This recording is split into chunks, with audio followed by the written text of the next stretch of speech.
প্যানেলের বিজয় পরবর্তী সময়ে কাজগুলো আমরা শুরু করছি।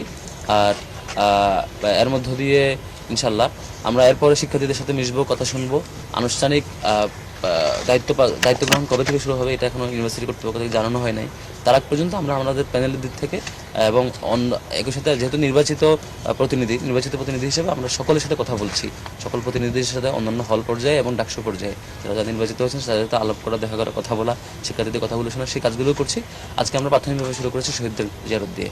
ওদের কাছে আমরা দোয়া করছি আল্লাহ রাব্বুল আলামিন যাতে আমাদের এই দীর্ঘ যে লড়াই সংগ্রামের সকল শহীদদেরকে জান্নাতুল ফেরদৌস নসিব করেন, সেই দোয়া করছি।